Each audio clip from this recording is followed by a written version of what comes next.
Gut microbiome and its impact on glycemic control. Speaker is Dr. Jyothi S. Krishnan. She is a registered dietitian, over 19 years of experience in the field of clinical nutrition, and she has completed her PhD from Annashilingam University, Coimbatore, and she has many awards and several publications in national and international forums to her credit. So over to you, Jyothi. Good morning, everyone. The topic for today's, first of all, I thank the organizers for inviting me this program. And the topic for today's presentation is gut microbiome and its impact on glycemic control. All diseases begin in the gut and death sits in the bowel. A bad digestion is the root of all evil. So what is gut microbiome? So it is an ecological community of commensal, symbiotic and pathogenic microorganisms, and almost 39 trillion microorganisms inhabit in our distal gut, and it is almost equal to our human cells, and which can weigh up to 1.5 kilograms. And more of 90% of prevalent bacterial species, the major phyla is from Firmicutes, which is a gram-positive bacteria, which comprises up to 60 to 80%, and Bacteroidetes, which is gram-negative, which comprises of 20 to 30%.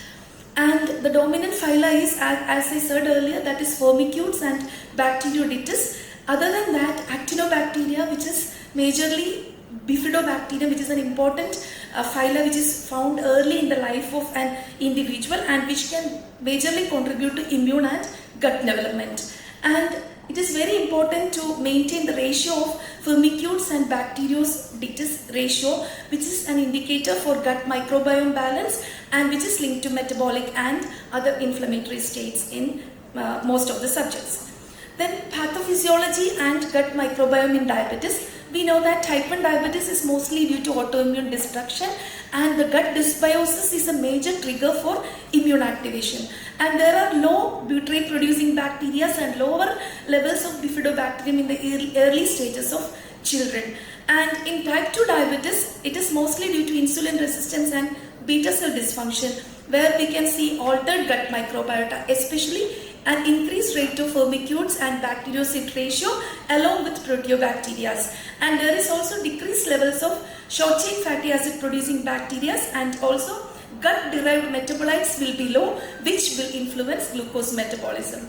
And in pre-diabetes, this is a study done by Alin et al. 2018, which has shown that an aberrant intestinal microbiota where there is a decreased abundance of Akkermansia musciphilia, which is a bacteria which is present in the gut, and along with a Clostridium, which can cause high insulin resistance and increase adipose tissue inflammation in most of the pre-diabetic subjects.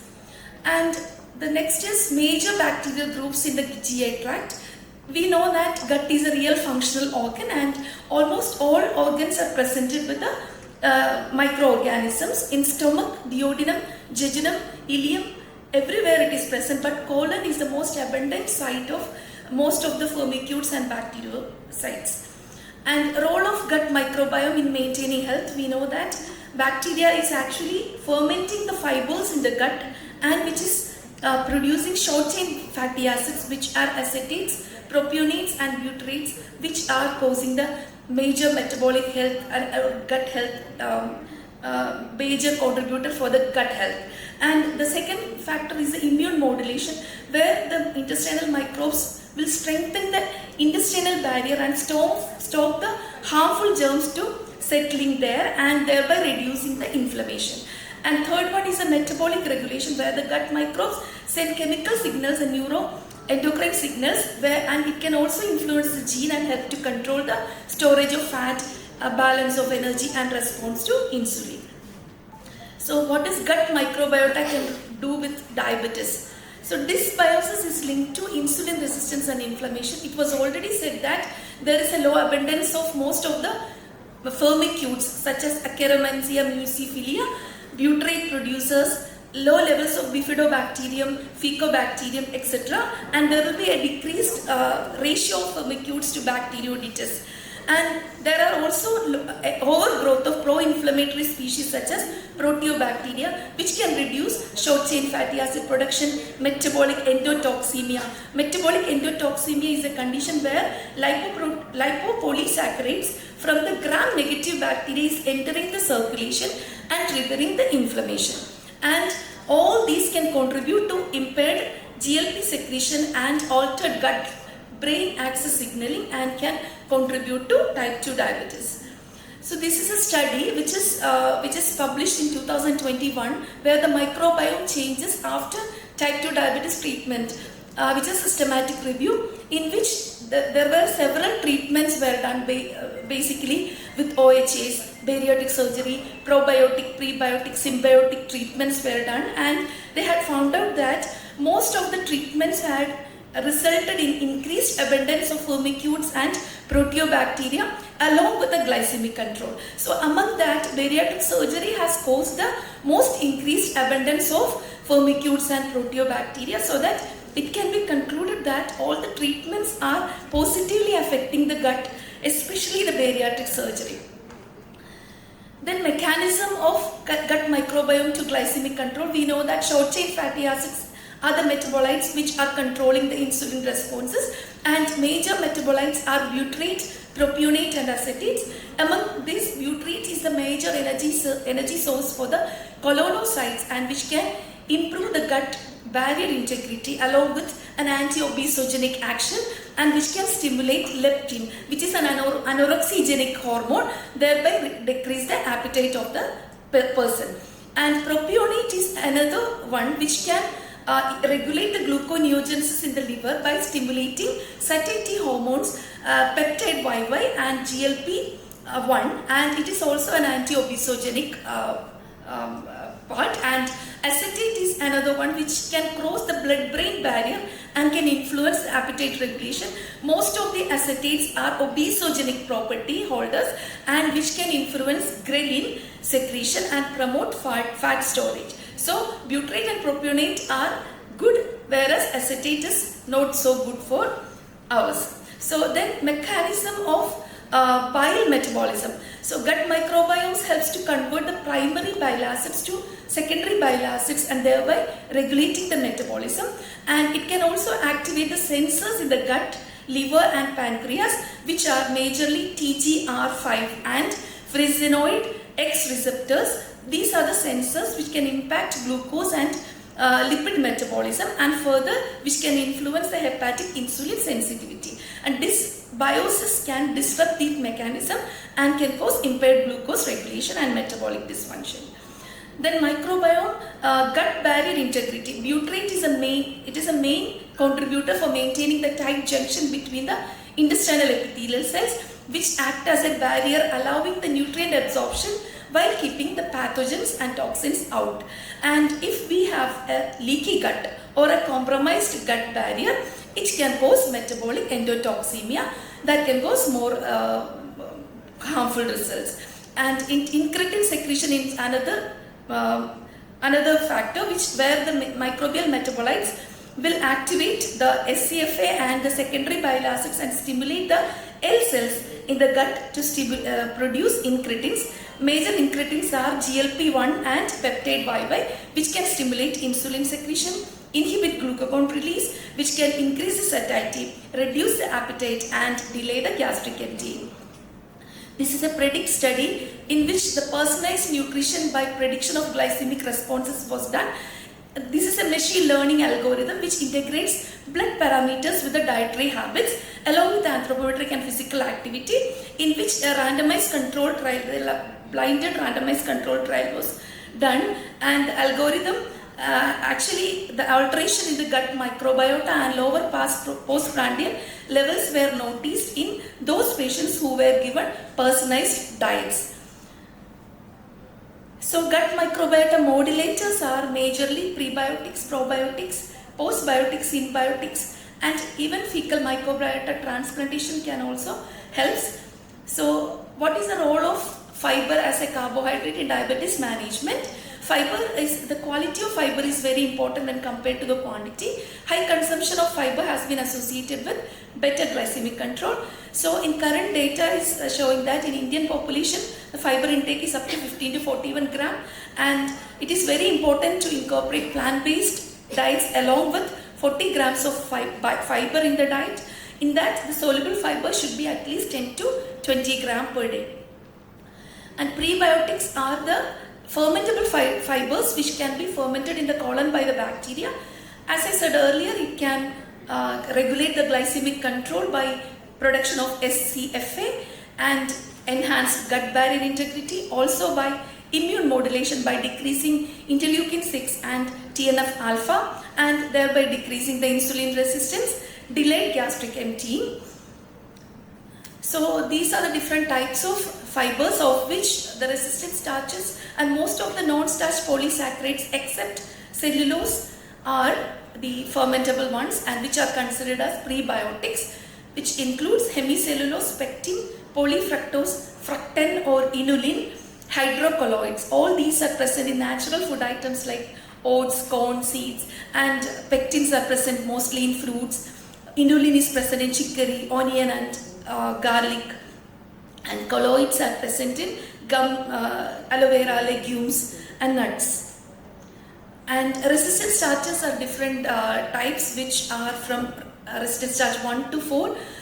First one is the physically inaccessible, which are present in grains and seeds. The second one is the starch granules, which are present in the raw potatoes, maize, green bananas, etc.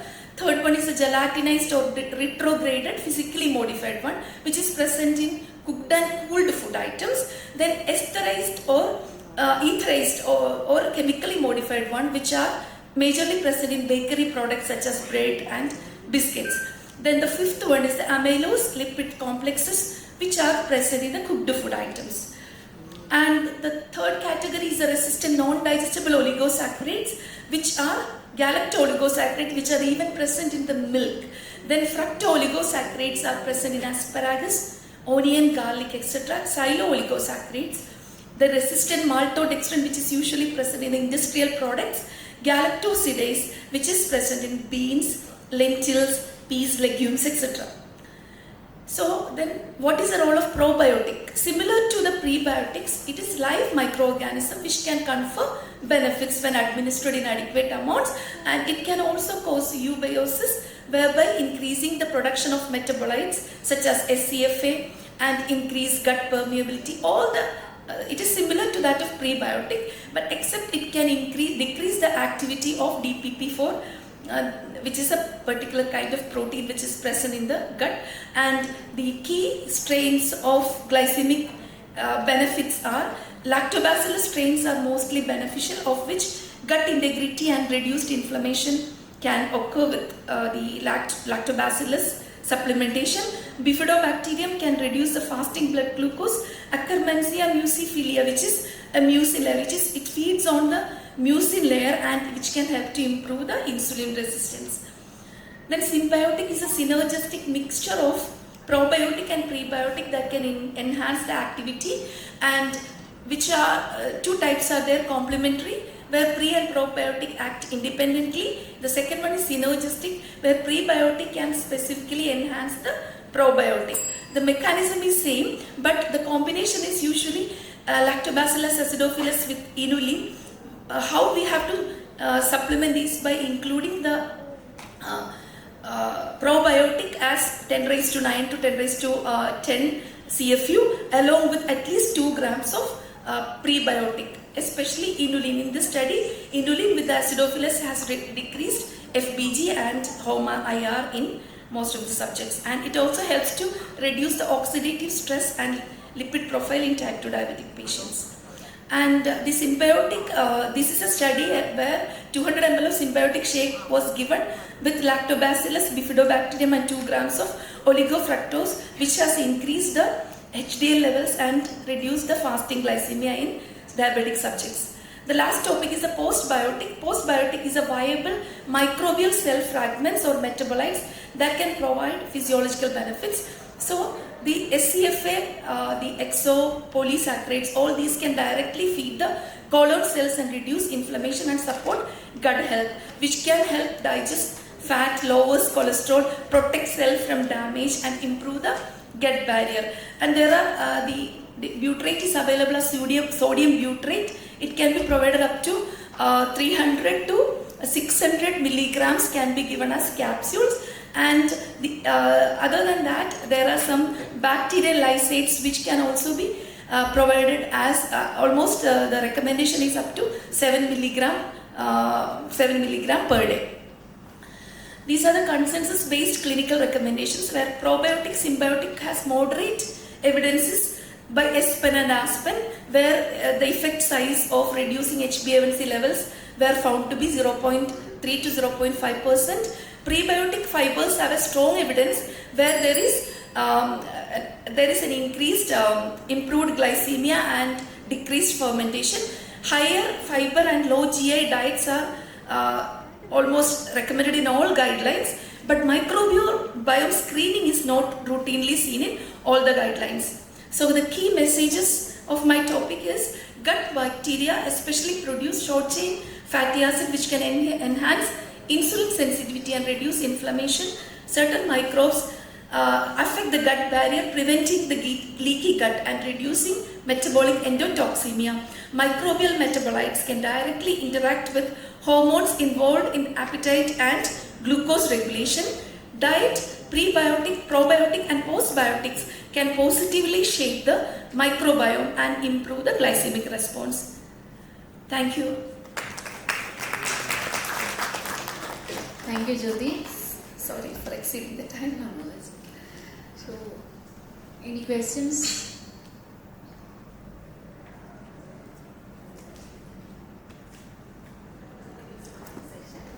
Thank you. Is there any relation between the gut and brain axis and the gut and muscle axis? Recently we are hearing about it. By strengthening the muscle, is there any relation between the glycemic control? Strengthening the muscles and gut, I don't think that much of that it is exists, but gut-brain axis is always there. If we increase the gut microflora, it will definitely increase like most of the hormones like leptin, the ghrelin, etc. are produced with the help of abundance of microorganisms. So that is definitely having an impact. But improving the muscles, I think if we improve the muscles along with the diet, that will have a positive impact. Increasing the insulin sensitivity and all. Yes, definitely. Thank you. Thank you.